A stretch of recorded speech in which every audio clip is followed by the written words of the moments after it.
Hello, welcome back. I'm Bhavesh. Let's begin. In today's video, we are going to learn one of the most useful commands in IBM I or AS400. The command is DSPFD, which stands for Display File Description. Now, when I first learned AS400, I thought DSPFD was just another command among hundreds of IBM I commands. But after working on the real projects, I realized that DSPFD is one of the commands I used almost every week. Why? Because whenever you encounter an unfamiliar file, DSPFD helps you understand what you are dealing with. Think of it as a detective tool. Imagine someone tells you there is an issue with the customer file. You have never seen that file before. You don't know whether it is a PF or it is an LF, how many members it has, or whether it contains records, or what access paths or how many access paths are there, or what access paths it uses. DSPFD helps answer many of these questions. By the end of this video, you'll understand many practical examples and theoretical points like what is DSPFD, why does it exist, when do developers use it, some practical examples, and other options. So let's begin. Why does DSPFD exist? Before learning the command itself, let's understand the problem it solves.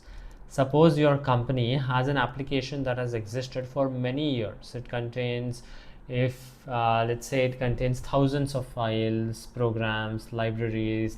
Now imagine you are asked to investigate one particular file. Without DSPFD, you would have to find source members, inspect the source of the file like the DDS, inspect SQL definitions, inspect related objects. This takes time. DSPFD provides a quick summary.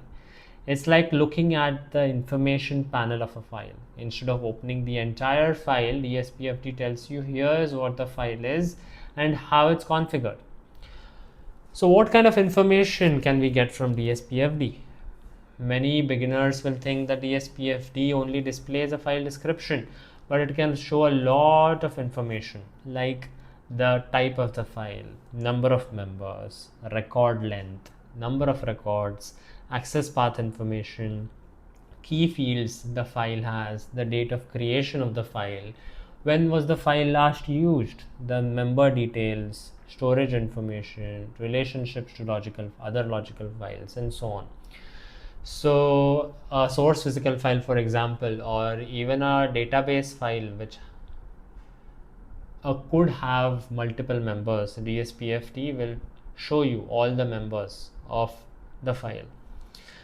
So let's imagine a real world scenario. Like for example, if you are a new developer and on one of these days your team lead says, please investigate a file called orders. That's all the information that you get from him. The first thing many developers would do is they would run DSPFD with the name of the file, and within no time they'll get all the information like is it a PF or LF, how many records are there, how many members are there, is it keyed, what is the access path. So we can create a simple physical file or a logical file and we can add some fields and then we can investigate using DSPFD command. It generates a very big report and the report may seem overwhelming, but we can break it down section by section. It displays file type. It immediately tells you what we are working with, PF or an LF.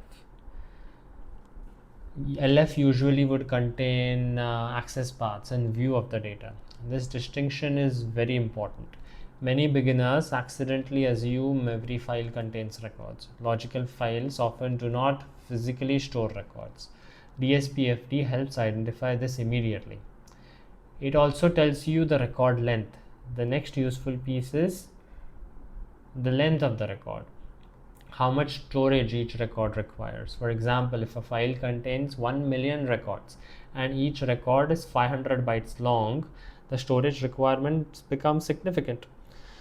This is often used by administrators to review during performance investigations, during file exponential data in future, how much size would this file require and so on.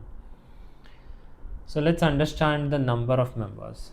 So this is a concept which confuses a lot of beginners, because in SQL databases people usually think one SQL table is generally one storage location, but on AS400 or IBM this is very different. A file can contain multiple members. DSPFD helps us discover the name of the member, the record count, the creation date, and so on. Many developers are surprised when they encounter a production file with several members. We can look at an example with a file that has multiple members. One very common example is a source physical file. You can also have a data file with multiple members. There are many attributes for the DSPFD command. One of them is the attribute type. We can have a type called *mbr list, which you can add to the list of parameters of DSPFD. This often shows the member name, the number of records, date of creation, last change date. This option is heavily used by support teams like production support team. So if a user says yesterday's data is missing, then we can check the timestamp, when was the data changed, and so on. Next, the information that is showed is access paths. Now, what are access paths? This is one of the advanced topics into AS400. Access path is like an index in SQL databases. If we compare, an access path helps IBM find records efficiently. Without an access path, IBM or AS400 would have to read every single record, but with access path, IBM can quickly locate the required records. DSPFD allows us to inspect access path information with the type, attribute, and the parameter *ACCPTH. Now with access path, we can look at information like the access path type, the maintenance status, associated logical files, and so on. So if we have two files, file A has 10 records and file B has 10 million records. Without a proper access path, searching file B can be significantly slower. Many AS400 or IBM performance problems eventually lead back to access paths. With proper keys, when they are indexed, the access path becomes very important. This is why experienced developers frequently inspect access paths. The next parameter shown in DSPFD is key fields. So suppose our file is keyed with primary key or secondary key with multiple field names. DSPFD command can show this information about the key fields.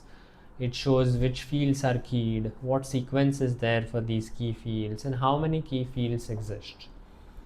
So this becomes very useful when we debug the programs or analyze logical files or investigate duplicates.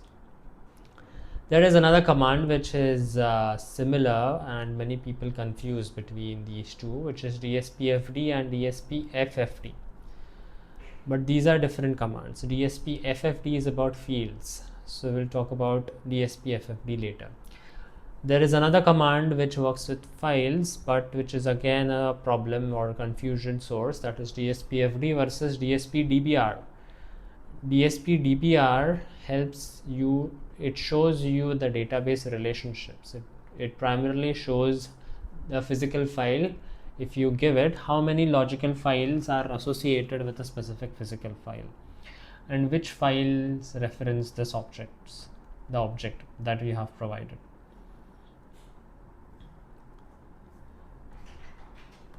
So this was it for today's video. Thank you for watching. If you do like these kind of videos, kindly consider subscribing to the channel.